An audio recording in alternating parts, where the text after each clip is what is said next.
प्राचीन भारत के एक प्रसिद्ध गणितज्ञ और खगोल शास्त्री रहे हैं। उनका जन्म 476 ईस्वी में बिहार में हुआ था। उन्होंने नालंदा विश्वविद्यालय से पढ़ाई की। उनके मुख्य कार्यों में से एक आर्यभट्टीय 499 ईस्वी में लिखा गया था। इसमें बहुत सारे विषयों जैसे खगोल विज्ञान, गोलीय त्रिकोणमिति, अंकगणित, बीजगणित और सरल त्रिकोणमिति का वर्णन है। उन्होंने गणित और खगोल विज्ञान के अपने सारे आविष्कारों को श्लोकों के रूप में लिखा।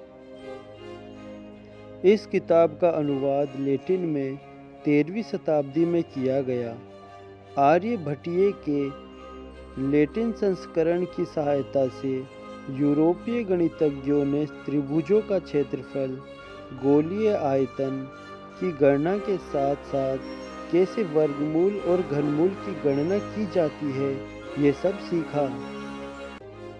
खगोल विज्ञान के क्षेत्र में सर्वप्रथम आर्यभट्ट ने ही अनुमान लगाया था कि पृथ्वी गोलाकार है और ये अपनी ही अक्ष पर घूमती है, जिसके फलस्वरूप दिन और रात होते हैं। उन्होंने यह भी निष्कर्ष निकाला था कि चंद्रमा काला है और वो सूर्य की रोशनी की वजह से चमकता है।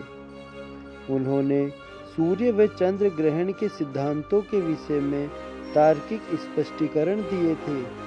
उन्होंने बताया था कि ग्रहणों की मुख्य वजह पृथ्वी और चंद्रमा द्वारा निर्मित परछाई है।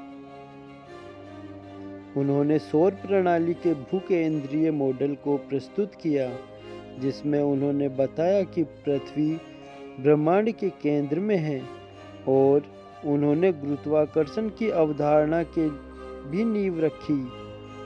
उन्होंने अपने आर्यभट्टीय शीघ्रोका में जो पंचांग बनाने में प्रयोग किया जाता है, खगोलीय गणनाओं के तरीकों को प्रतिपादित किया था।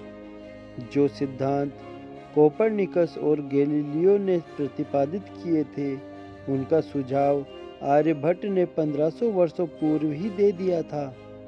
गणित के क्षेत्र में आर्यभट्ट के योगदान अद्वितीय हैं। उन्होंने त्रिकोण और वृत्त के क्षेत्रफलों को निकालने के लिए सूत्र का सुझाव दिया था, जो सही साबित हुए। गुप्ता शासक बुद्धगुप्त ने उन्हें उनके असाधारण कार्यों के लिए विश्वविद्यालय का प्रमुख नियुक्त किया था। उन्होंने पाई की अपरिमित मान दिया। उन्होंने पाई का मान जो 3.1416 के बराबर था निकाला, जो बिल्कुल सन्निकट था। वो पहले गणितज्ञ थे जिन्होंने ज्या तालिका दी, जो तुकांत वाले एक छंद के रूप में थी, जहाँ प्रत्येक इकाई वृत्तचाप के 225 मिनट्स या 3 डिग्री 45 मिनट्स के अंतराल पर बढ़ती थी। वृद्धि संग्रह को परिभाषित करने के लिए वर्णमाला कोड का प्रयोग किया। अगर हम आर्यभट्ट की तालिका का प्रयोग करें और ज्या 30 sin 30 के अनुरूप के मान की गणना करें, जो 1719/3438 बराबर 0.5 है, एकदम सही निकलती है।